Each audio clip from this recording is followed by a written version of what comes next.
مشاهدينا الافاضل، اهلا ومرحبا بكم. نشرة اخبار الفضاء الاريتريه لهذه الفتره يصحبكم فيها محمود عبد الله بكفاح، والتي نستهلها باهم وابرز العناوين. اصابه 29 مواطنا بفيروس كورونا اليوم.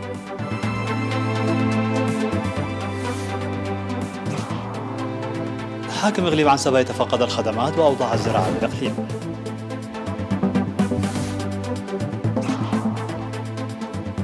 جهود فاعلة لرفع نسبة المشاركة في التعليم بضاحية بدة. استئناف المفاوضات حول الملف النووي الإيراني نهاية الشهر الجاري. كوفيد 19 يتسبب في زيادة الإصابة بالإيدز في غرب ووسط إفريقيا. مقتل 3 جزائريين في قصف نسب للمغرب في الصحراء الغربية. مرحبا بكم من العناوين إلى التفاصيل. أعلنت وزارة الصحة بأن الفحوصات المخبرية التي أجريت اليوم في مراكز العزل والفحص بالإقليم الجنوبي والإقليم الأوسط وعنسبة وجنوب البحر الأحمر أظهرت إصابة 29 مواطنا بفيروس كورونا، فقد ظهر 16 إصابة بالإقليم الجنوبي، 6 في عد غيح و5 في عد خالة و3 في إندا قرقيس، وإصابتان في ميمنة، و6 إصابات في أسمرة بالإقليم الأوسط، و5 إصابات في إقليم عنسبة، 4 في كرن و1 في عد تكليزان، وإصابتان في عصب بإقليم جنوب البحر الأحمر. في غضون ذلك شفي 3 مرضى من وباء كورونا بالإقليم الأوسط، وبهذا بلغ عدد المصابين بفيروس كورونا في البلاد حتى الآن 6910، شفي منهم 6744 وتوفي 45 مريضا، فيما لا يزال 121 من المرضى يتلقون العلاج بالمستشفيات. وزارة الصحة 4 نوفمبر 2021. قام حاكم اقليم عنسبة السفير عبد الله موسى برفقة عدد من المسؤولين بزيارة 8 مديريات بالاقليم لتفقد الخدمات الاجتماعية والاوضاع الزراعية بها. وعلم في الزيارة التي جرت في الفترة من 17 وحتى 30 من اكتوبر بأن الانتاج الزراعي ليس بالمستوى المأمول على مستوى الاقليم لتأخر هطول الامطار وتوقفها سريعا، باستثناء ضاحية ملبس التي يتوقع فيها حصاد محصول جيد لقيام مزارعيها بالاستعدادات المسبقة للموسم الزراعي بتنفيذ برامج صيانة التربة وحفظ المياه. ولدى تفقد مؤسسات التعليم والصحة والطرق وخزانات المياه وغيرها، لمس حاكم الإقليم والمسؤولين حوجة مرافق خدمات التعليم والصحة للصيانة وسد احتياجاتها من المعدات وحل مشكلة النقص في الفصول الدراسية. وفي اللقاء الذي أجراه مع مديري مدارس المديريات وأعضاء المجلس وإدارات الضواحي والأعيان وممثلي السكان، قدم السفير عبد الله موسى توضيحا موسعا حول برامج العام 2022 ودور الشعب في تنفيذ تلك البرامج. وقال أن الإنتاج الزراعي يعتمد أساسا على الجهود المبذولة قبل موسم الأمطار، داعيا المزارعين للعمل بقوة من أجل حماية التربة وحفظ المياه. كما قدم المسؤولون في تلك اللقاءات شرحا مفصلا حول مجالات عملهم، ودعا المجتمعون من جهتهم إلى ضرورة حل الإدارات للمشكلات بالتعاون مع الشعب والدفع ببناء خزانات المياه وحل مشكلة قلة سيارات الإسعاف. وفي الختام ذكر حاكم اقليم عنسبة السفير عبد الله موسى الجميع بانتخابات مدراء الضواحي التي ستجرى في شهر يناير 2021، داعيا للقيام بالاستعدادات والتعبئة اللازمة.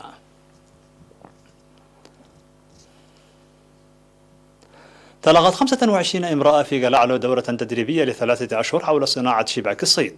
وأوضح مسؤول الاتحاد الوطني للشباب والطلبة في مديرية قلعلو السيد أحمد حمو بأن الدورة التدريبية التي شاركت فيها النسوة اللواتي يعولن الأسر قد نظمت بالتعاون بين الاتحاد ووزارة الثروة البحرية، داعيا المشاركات لتطبيق ما درسناه على أرض الواقع. وأكد مدير مديرية قلعلو السيد محمود إبراهيم على أهمية الدورة التدريبية لارتباط حياة سكان الشواطئ بالبحر. وقال رئيس الاتحاد الوطني للشباب والطلبة السيد صالح مدين بأن تأهيل الشباب عامة والمرأة الشابة خاصة بالمهن من مهام الاتحاد الأساسية. هذا وكانت قد نظمت دورة تدريبية مماثلة في مديرية قلعلو عام 2019.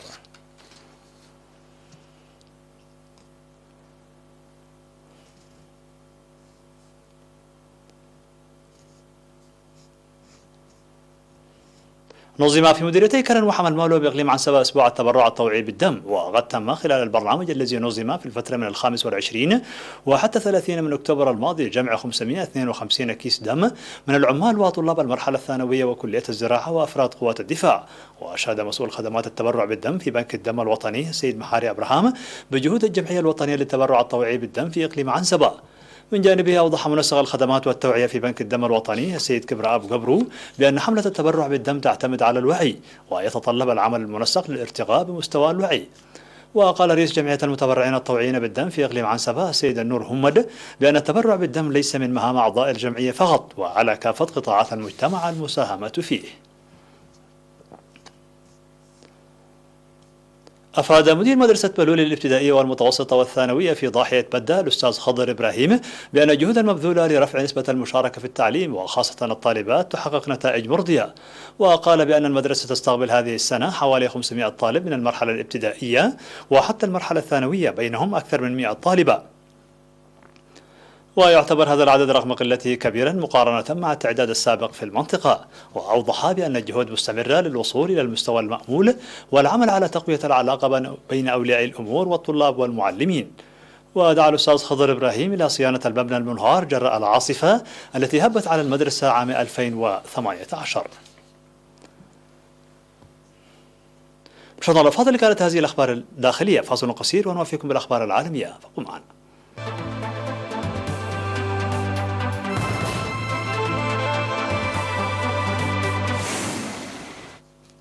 مرحبا بكم على الصعيد العالمي. قالت الولايات المتحدة الأمريكية بأن التوصل إلى حل وسط لإنقاذ الاتفاق النووي مع إيران أمر ممكن بسرعة إذا كانت طهران جادة في نيتها بعد إعلانها استئناف المفاوضات غير المباشرة. فيما أكد الاتحاد الأوروبي بأن المحادثات النووية بين القوى العالمية وطهران بشأن إحياء الاتفاق ستستأنف في فيينا في أواخر الشهر الجاري. وقال الناطق باسم وزارة الخارجية الأمريكية نيد برايس للصحفيين: نعتقد أنه إذا كان الإيرانيون جديين يمكننا القيام بذلك في وقت قصير نسبيا. وفي طهران أعلن نائب وزير الخارجية الإيراني علي باقري أن المباحثات الهادفة إلى إحياء الاتفاق بشأن البرنامج النووي للجمهورية الإسلامية والمعلقة منذ يونيو ستستأنف في 29 من نوفمبر بفيينا. وأكد بيان الاتحاد الأوروبي أن الأطراف التي لا تزال منضوية في الاتفاق أي بريطانيا والصين وفرنسا وألمانيا وروسيا وإيران ستمثل في المحادثات.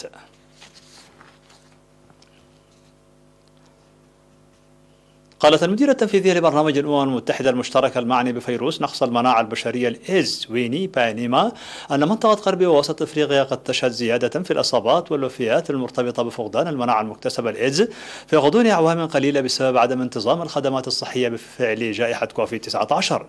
وبالرغم من أن معدلات الإصابة بفيروس نقص المناعة البشرية ومتلازمة نقص المناعة المكتسبة الإيدز تناقصت على نحو مضطرد في العقد الماضي، فإن المنطقة سجلت 22% من الوفيات المرتبطة بالإيدز في العام 2020. وكشفت بيانات من البرنامج أن نحو 200 ألف شخص في غرب ووسط إفريقيا أصيبوا بالمرض في العام الماضي من بين 1.5 مليون في أنحاء العالم. وتتزايد الإصابات الجديدة في هذه المنطقة على نحو سريع بين الفئات المهددة والتي تشمل الفتيات والنساء والذين لا تتوفر لهم دائما إجراءات الوقاية والعلاج.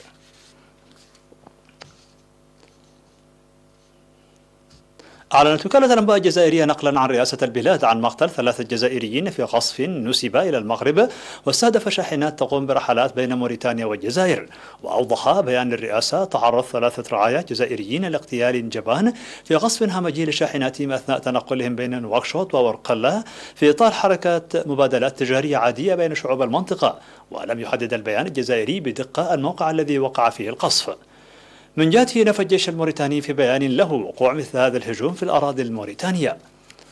هذا ويدور نزاع منذ عقود بين المغرب وجبهة بوليساريو حول المستعمرة الأسبانية السابقة التي تصنفها الأمم المتحدة بين الأقاليم غير المتمتعة بالحكم الذاتي.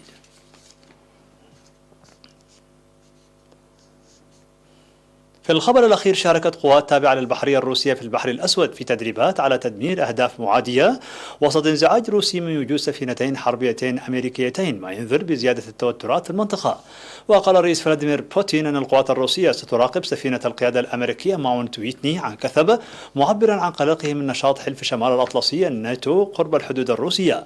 ونقلت وكالة انترفاكس الروسية للأنباء عن أسطول البحر الأسود قوله أن سفنه تدربت على تدمير أهداف معادية، وأن نظم الدفاع الجوي كانت على هبة الاستعداد في قواعدها في نوفورسيسك في شبه جزيرة القرم. وكانت روسيا حذرت الدول الغربية من قبل من إرسال سفنها الحربية للبحر الأسود والاقتراب من ساحل شبه جزيرة القرم التي ضمتها موسكو في العام 2014 والمعترف على المستوى الدولي بأنها جزء من أوكرانيا. وقالت البحرية الأمريكية سابقا أن سفينة ماونت ويتني وصلت إلى اسطنبول وأنها ستنضم قريبا لسفن أخرى في البحر الأسود. شطر فاضل في نهاية النشرة لكم تذكير بأبرز ما جاء فيها من عناوين. إصابة 29 مواطنا بفيروس كورونا اليوم.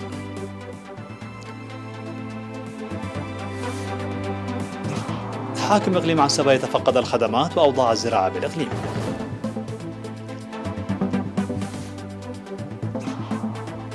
جهود فاعلة لرفع نسبة المشاركة في التعليم بضاحية بدة.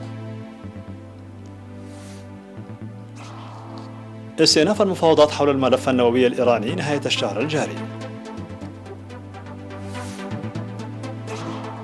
وباء كوفيد 19 يتسبب في زيادة الإصابة بالإيدز في غرب ووسط إفريقيا.